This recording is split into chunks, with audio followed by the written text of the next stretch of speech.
কি ভাইজানরা কি ভাবছিলেন এই চেয়ারটা কেন এখনো ভেঙে পড়তেছে না? ভাই মনে মনে আমিও চিন্তা করছি কেন ভাইঙ্গা পড়তেছে না আর কি স্টাইলে পড়ে। তবে দেখলাম এরকম হাতিটায় এখনো ভাইঙ্গা পড়ে নাই এবং সে তার প্রতিভাটা এভাবেই শো করছে। তবে হেবেটার প্রতিভা যেমন তেমন, চেয়ারটা এটার ওজনটা কেমনে সামাল দিল আমি এটাই চিন্তা করতেছি। এদি আসলে একটা মাল রে।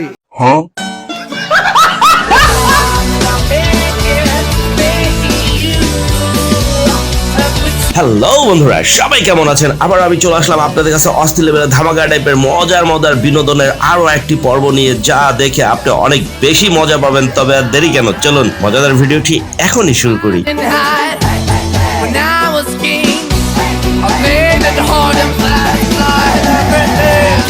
ভিডিও শুরু করা যাক। আচ্ছা, সবার মধ্যে তো কোনো না কোনো প্রতিভা থাকে, তোমার মধ্যে কি প্রতিভা আছে? আমার মধ্যে দেখাবো। হ্যাঁ বোন, দেখাও তুমি, কারণ বেডিগো প্রতিভা কি হইব হেরা একটু হইলেও আমার ধারণা আছে। দেখাও তাড়াতাড়ি দেখাও। ভাই নির্ঘাত এটা তোমাকে আঙ্গুলটা দেখাইছে। ছবি তোলার প্রতিভা? ভাই তুমি এটারে ঘুরাই দিতেছো কে? হে বেডি তো পিছনে আঙ্গুল দেওয়ার প্রতিভাটা দেখাইতেছে। ভাই আপনারা অথবা আমরা সবসময় চিন্তা করি যে ইনজেকশন দিতে গেলে শুধু আমাদের বাঙালি লোকজনের ভিতরেই মনে হয় অস্বস্তি কাজ করে অথবা খুব ভয় পায়। যদিও বাঙালি পোলাপানরা যেমন তেমন, বেডি মানুষ আরো বেশি ভয় পায়। তবে হ্যাঁ, বিদেশেও এই কাহিনীটা কম না। দেখেন তাদের বেশ কিছু চিত্র আপনাদের সামনে তুলে ধরলাম। তবে এগুলা দেখা মুসকি হাসা কিন্তু একেবারেই যাবে না।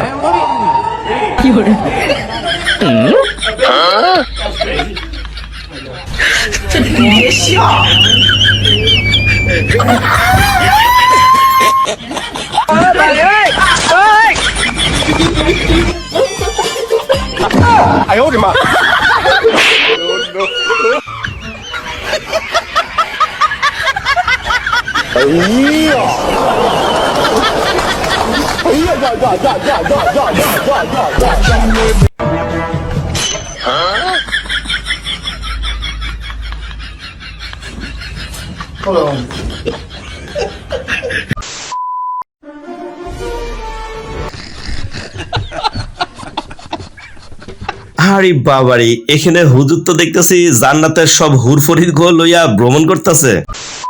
ভাই এক একজনের ট্যালেন্ট অথবা প্রতিভা তো এক একভাবে প্রকাশ করে, কিন্তু এই ভাইজানের প্রতিভাটা দেখেন। আর প্রতিভা দেখে আসলে আমি হ্যাপি ভাবে মুগ্ধ শিহরিত হয়ে গেছি।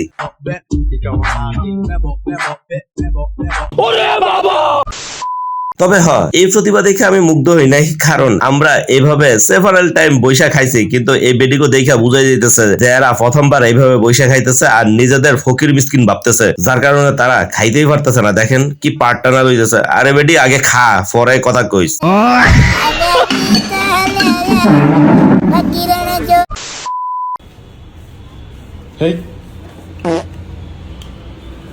কি করো?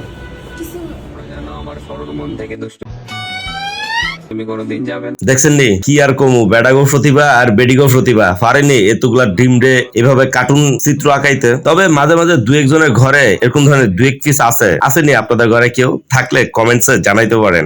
এইটাও সম্ভব। এই ভাই, চুল কাটা যাবি? হ্যাঁ ভাই, যাবে নি, 100 টাকা লাগবে। ভাই 1000 টাকা দেবো, কিন্তু একটা শর্ত আছে। আচ্ছা, কি শর্ত? চুল কাটবেন, চুল একটাও গায়ে পরা যাবি লয়। হ্যাঁ ঠিক আছে ভাই, লে তোর 500 আমার 500। কিও ভাই, আপনারা ও কি বলদা ভাবছেন? হ্যাঁ দেখেন না তারা কি বুদ্ধিতে চুল কাটছে। आपके होने वाले हस्बैंड की कितनी सैलरी होनी चाहिए? 1 लाख। शकल तो 150 वाली है। এই প্রথম দেখলাম সরাসরি ডাইরেক্ট ঝেড়া দিল। Seriously? Yes. Thank you. Voting कराऊं? থ্যাংক। না কেন থ্যাঙ্কস বলতেছো? একটু দেখাও যে আসলে তুমি যেটা চাইছো তোমার চেহারাটা কেউ পছন্দ করে কিনা। कितने वाली शकल है? ভাই 150 से भी कम। अगर तुमको ये लड़की को गर्लफ्रेंड बनाने का मौका मिले तो बनाओगे? नहीं। क्यों? কালে। না কিও বোন, চিন্তা করো তোমার চেহারাতে তুমি এগুলা চাও। আমরা আসলে কি কমু, থাক কিছু আর কইলাম না, কারণ তুমি আরো হইচা যাবা। আমিও তো তাই কই। আচ্ছা, আপনি কারে দিবেন? কেন আমি আমার স্বামীকে দেব? এইটা কি কোনো কথা? কেন আমি আমার স্বামীকে দেব? আরে বোন এইভাবে লজ্জা পাইতেছো কেন? তোমার জামাই আছে, তুমি তো হেরাই দিবা হেডা আমরা জানি, কিন্তু ভোট কারে দিবা হেডা না চিন্তা করতেছি। তোমাদের আসলে বুদ্ধি যে কই থাকে, জিগায় একটা উত্তর দাও আরেকটা।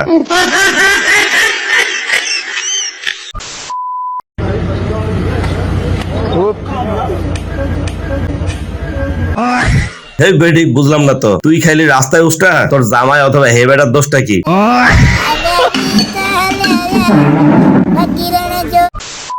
নির্ঘাত এই উত্তরটা দেখার পরে টিচার মনে মনে চিন্তা করতেছে যে শালা টিকটকার পাগল কি যে লিখছে, একটাও তো নাম্বার দিতে পারলাম না। নাম্বার দিতে চাই কিন্তু কেমনে নাম্বার দিব?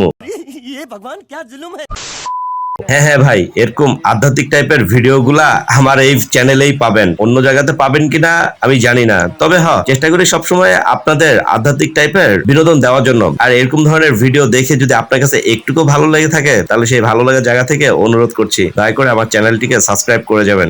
relax. See you not for mind. চিন্তা করেন, মাছিগুলা যদি এরকম জারুয়া হয় তাহলে মানুষজন কেমনে বাঁচবো? তবে হয় আগে মানুষজন এরকম খোলামেলা জায়গায় হাঁটতে গেলে মনে হয় মাছিগুলা এইভাবেই ডিস্টার্ব করতো। মনে মনে চিন্তা করেন তো বেডিয়াফুরা ফিলিংসটা কিরকম হইব?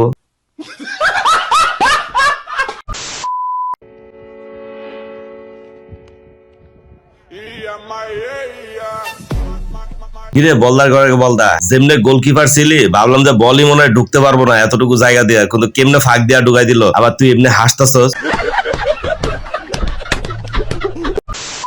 শুনেন, নির্বাচনে কি ইঞ্জিনিয়ারিং হয়েছে সেটা বড় বিষয় নয়, বড় বিষয় হচ্ছে বাংলাদেশের ইঞ্জিনিয়ারের অভাব নাই। এই যে দেখছেন নি অটো ফাঁসওয়ালা ইঞ্জিনিয়ার, মনের খায়েশ ছিল হেডা পূরণ করে লাইছে।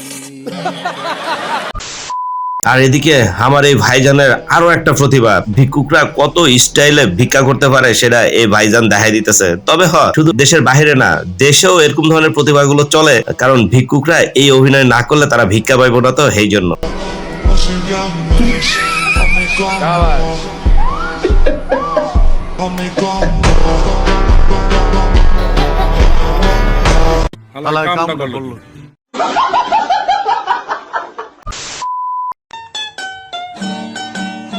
আরে ভাইয়া, তুমি আরো একটু কাছে আগাইলো, না হলে কার গায়ে ফুরে যাবো। হ্যাঁ ফরছে ফরছে, গায়ে পড়ে না। তুমি যে গর্তে ফালাইতে চাইছিল গর্তেই ফরছে, কিন্তু এই গর্তে ফুরে গেছে গা। তবে তোমার আত্মবিশ্বাস সাকসেসফুলি ভাবে ফেল হইছে।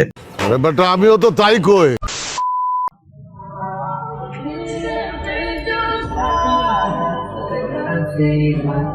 ভাই পুরা কনফিউজে পুরা কইতাছি এটা বেডা নাকি বেডি হেডা বুঝতেছি না। তবে যেই হোক না কেন, এটা উঠলে মেশিনটা এবার ভাঙ্গাই যেতে পারে। কি বন্ধুরা, মেশিনটা ভাঙছে না? না ভাঙলে দেখছেন নি মিটারে কিন্তু তার ওজনটা শো করতেছে না, মানে তার মানে বুঝেন যে তার ওজন কতখানি। তবে বন্ধুরা দেখেন, মুরব্বীদের বুদ্ধি অথবা এই ভাইজানদের বুদ্ধি কই থাকে। তবে আগেই বলে দিচ্ছি, এই উত্তরগুলা শুনে কিন্তু খবরদার হাসবেন না আপনারা। আপনার ওয়াইফের হাজবেন্ড আপনার কি হয়? শ্বশুর হয়। আপনার ওয়াইফের হাজবেন্ড হ্যাঁ, আপনার কি হয়? আমার হলো গিন্নি। আপনার ওয়াইফের হাজবেন্ড আপনার কি হয়? আমার ওয়াইফের হাজবেন্ড মনে করেন দুলাভাইও বলে, অথবা এই যাও ভাইরাও বলে।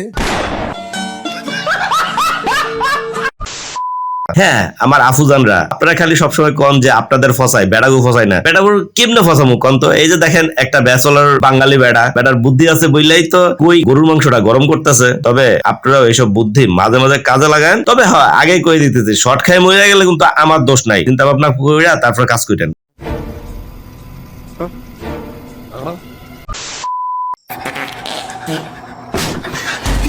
আর হ্যাঁ, বাস্তব অভিজ্ঞতা দিয়ে শেষ করতেছি। এরকম সিচুয়েশনে আমি একবার পড়েছিলাম, কি যে একটা অবস্থা হয়েছিল। তবে কোনো একভাবে আমি অপশন খুঁজে পেয়েছিলাম, যার কারণে কন্ট্রোল করতে পারছি। আপনাদের লাইফের এক্সপিরিয়েন্স যদি থেকে থাকে তাহলে একটু শেয়ার করেন। বেডিয়াফুগো কমুনা শেয়ার করতে যদি মন চাই করেন। আজকের মতো এই পর্যন্ত, সবাই ভালো থাকবেন। আল্লাহ হাফেজ।